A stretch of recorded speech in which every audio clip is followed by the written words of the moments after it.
সমসাময়িক সময়ে পুরো দেশ জুড়ে আলোচনার ঝড় বইছে শুধুমাত্র একটি নামকে ঘিরে, রাকসু নির্বাচন।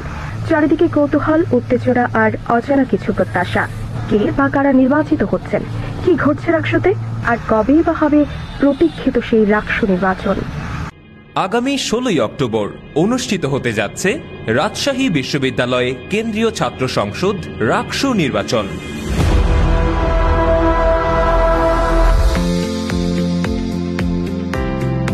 আগামী রাকসু নির্বাচনের দিনে বিশ্ববিদ্যালয়ের সর্বমোট 4টি ফটক প্রবেশের জন্য উন্মুক্ত থাকবে, আর 2টি ফটক যথাক্রমে প্রধান ফটক এবং স্টেশন বাজার ফটক দিয়ে বের হতে পারবেন সবাই।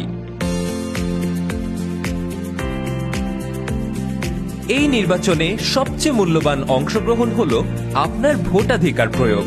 তাই 16ই অক্টোবর সকাল 9টা থেকে বিকাল 4টার মধ্যে আপনার নির্ধারিত ভোট কেন্দ্রে উপস্থিত হয়ে ভোট প্রদান করুন। আপু, আমাদের প্যানেলটা থামুন।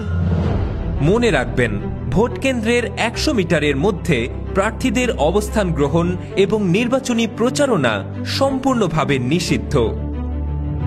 কোনো ধরনের মোবাইল ফোন বা ইলেকট্রনিক ডিভাইস নিয়ে ভোট কেন্দ্রে প্রবেশ করা যাবে না।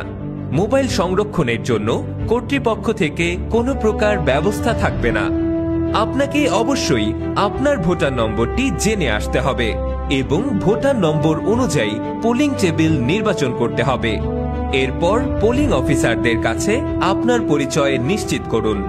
প্রথম বর্ষের শিক্ষার্থীরা নন রেসিডেন্ট আইডি কার্ড প্রদর্শন করে এবং অন্যান্য বর্ষের শিক্ষার্থীরা স্টুডেন্ট আইডি কার্ড প্রদর্শনের মাধ্যমে পরিচয় নিশ্চিত করুন।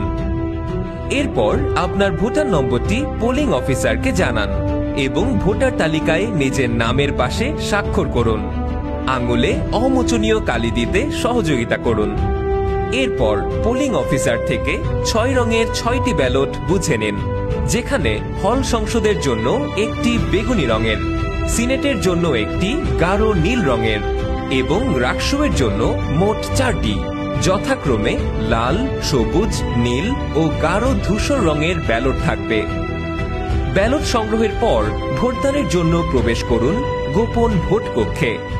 ব্যালট পেপার থেকে আপনার পছন্দের প্রার্থীর নাম এবং ব্যালট নম্বর খুঁজে বের করুন। তারপর ব্যালটের ডান পার্শ্বে নির্দিষ্ট ঘরে নির্ধারিত কলম দিয়ে স্পষ্টভাবে ক্রস চিহ্ন দিন। অন্য কোনো চিহ্ন দেয়া যাবে না। খেয়াল রাখবেন, চিহ্ন যেন কোনোভাবেই ঘরের বাইরে না যায়। রাকসু এবং হল সংসদে প্রতিটি পদের বিপরীতে একটি করে ভোট প্রদান করা যাবে।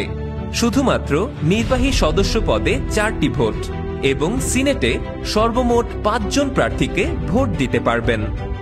মনে রাখবেন, নির্দিষ্ট পদে ভোট প্রদান না করলে অথবা পদের সংখ্যার অতিরিক্ত ভোট প্রদান করলে ওই পদের ভোট বাতিল বলে গণ্য হবে।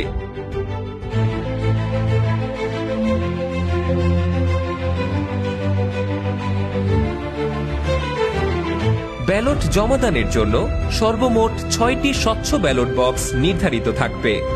মনে রাখবেন, ভোট প্রদান শেষে ব্যালট পেপারগুলো কোনো ধরনের ভাঁজ করবেন না। নির্ধারিত ব্যালট বক্সের উপরে সংযুক্ত ব্যালটের সাথে রং মিলিয়ে পৃথক পৃথক ব্যালট বক্সের ভেতরে আপনার ব্যালট পেপারটি উল্টিয়ে ফেলুন।